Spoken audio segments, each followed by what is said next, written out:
श्री शिवाय नमस्तुभ्यम। हर हर महादेव। स्वागत है आपका आपके अपने चैनल नित्या भक्ति चैनल में। जैसा कि आप सभी जानते हैं, ये एक भक्ति चैनल है। इसमें हम आपको शिव महापुराण कथा के उपाय जो कि पूज्य गुरुजी प्रदीप मिश्रा जी द्वारा बताए हुए होते हैं, वही उपाय बताते हैं। तो आज हम उन्हीं के द्वारा बताए हुए कुछ उपाय आप लोगों के लिए लेकर आए हैं। उनके द्वारा बताया हुआ पहला उपाय है, जिसको करने से हमें 3 बीमारियों से छुटकारा मिलेगा। जी हाँ, एक उपाय और 3 प्रकार के रोगों से मुक्ति। इसके लिए आपको सिर्फ थोड़ा सा शहद और लाल चंदन की आवश्यकता होगी। ये उपाय बहुत ही कारगर है। इस उपाय को आप लोग ज़रूर करके देखना। तो चलिए हम आपको बताते हैं ये उपाय कैसे करना है। आपको लाल चंदन से शिवलिंग का लेपन करना है। पूरे शिवलिंग पर नहीं करना है, जहाँ से जल गिरता है उसके ठीक विपरीत दिशा में, यानी कि शिवलिंग के पीछे का भाग, उसमें लेपन करना है। उसके बाद आपको शहद की 7 बिंदी अशोक सुंदरी के स्थान पर लगानी है। जब आप लेपन करो और बिंदी लगाओ तो हाटकेश्वर महादेव या चंपेश्वर महादेव का स्मरण करना 7 बिंदी अशोक सुंदरी वाले स्थान पे, और जहाँ से जल गिरता है ठीक उसके पीछे शिवलिंग पर चंदन का लेपन। जो बिंदी आपने लगाई हैं उन्हें उठाकर एक कटोरी में रख लो, और जो लेपन किया है उसको भी किसी दूसरे पात्र में रख लो। दोनों को अलग अलग रखना है और उसे लाकर अपने घर ले आइए। प्रदोष काल में उससे अपने नेत्रों में काजल की तरह लगा लो। किसको लगाना है? काजल की तरह शहद की जो बिंदी आपने अशोक सुंदरी पर लगाई थी, उसको उठाकर जो अपने घर लाए हैं उसी को अपने नेत्रों पर लगा लो, और 1 से 1.5 मिनट तक ऊपर की ओर देखना है, यानी कि आपकी अपनी आँखों को खुला रखना है। ऐसा करने से आपके नेत्रों की रोशनी जो कम हो गई है, आँखों पर मोटा मोटा चश्मा लग गया है, इस उपाय को करने से आपकी नेत्रों की रोशनी बढ़ने लगेगी और आपकी नज़र का चश्मा उतर जाएगा। और जो लाल चंदन आप शिवलिंग से उतार कर लाए थे, उसे आँखों के नीचे जो काले धब्बे या कालापन आ जाता है उस पर लगाना है। उसको लगाने से आपको आराम मिलेगा। तीसरा लाभ ये है इस उपाय को करने से, जिन स्त्रियों को रजोधर्म की समस्या है तो उसे लाभ मिलेगा उसमें। दूसरा उपाय, जब भी आप शिव मंदिर जाएं तो ये उपाय अवश्य करना। शिवलिंग में 3 स्थान ऐसे होते हैं जिनका स्पर्श करने से हमारी मनोकामना पूर्ण हो जाती है और हमें कष्टों से मुक्ति मिल जाती है। पहला स्थान जहाँ से जल गिरता है वहाँ आपको स्पर्श करना है, और दूसरा स्थान माता पार्वती का हस्तकमल जिस पर शिवलिंग रखा हुआ है वहाँ पर आपको स्पर्श करना है। और तीसरा स्थान है जहाँ से जल गिरता है ठीक उसके विपरीत, यानी कि पीछे का भाग, शिवलिंग के पीछे का भाग। कहते हैं जो स्त्री प्रतिदिन मंदिर जाती है और इन तीनों जगहों का स्पर्श करके अपनी कामना बाबा से कह देती है, उसकी कामना अवश्य पूरी होती है और उसे कभी दुखों का सामना नहीं करना पड़ता। हम तो कहते हैं कि ये नियम बना लो कि हमें प्रतिदिन मंदिर जाना है, पूजा अर्चना करनी है, आराधना करनी है, उसके साथ ही साथ हमें इन 3 स्थानों का स्पर्श भी अवश्य करना है। ऐसा करने से हमारी कामना की पूर्ति के साथ साथ हमारे दुख और कष्ट भी दूर होंगे। तो चलिए हम आपको तीसरा उपाय भी बताते हैं। तीसरा उपाय करने के लिए आपको एक दुर्वा की आवश्यकता होगी। आपको एक दुर्वा लेनी है और उसे जहाँ से जल नीचे गिरता है वहाँ स्पर्श कराना है।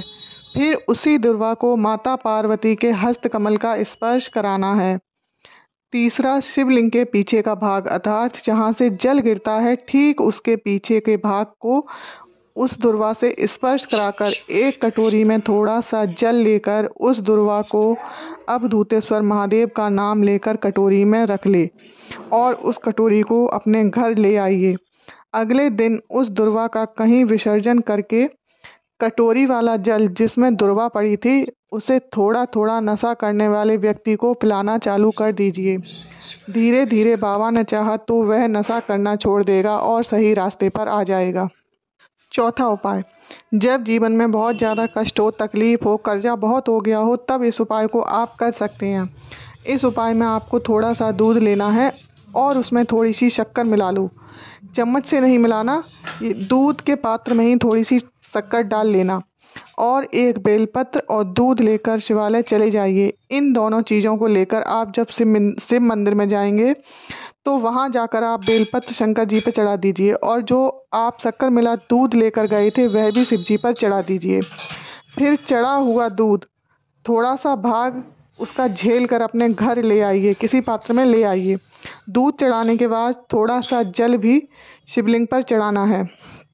जो दूध आप झेल कर लाए थे उस दूध की एक बिंदी अपने दरवाजे पर या अपनी अलमारी पर या व्यापार वाले स्थान पर रख दीजिए।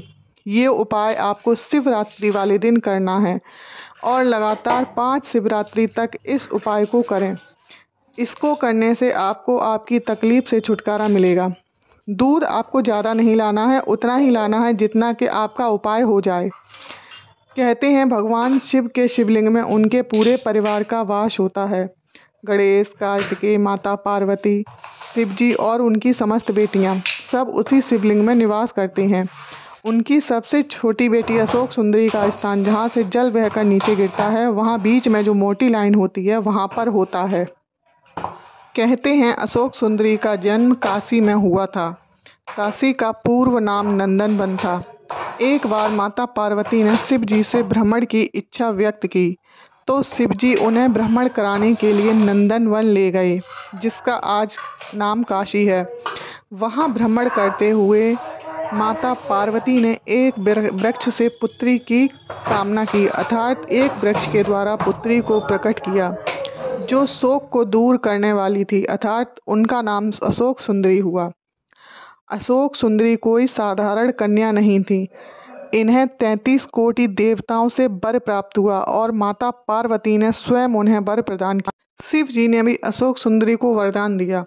शिव जी ने अशोक सुंदरी को वचन दिया कि जो कोई भी तुम्हारा नाम लेकर एक अक्षत का दाना भी अगर मुझे समर्पित करेगा तो उसकी आंखों में कभी आंसू नहीं आएंगे।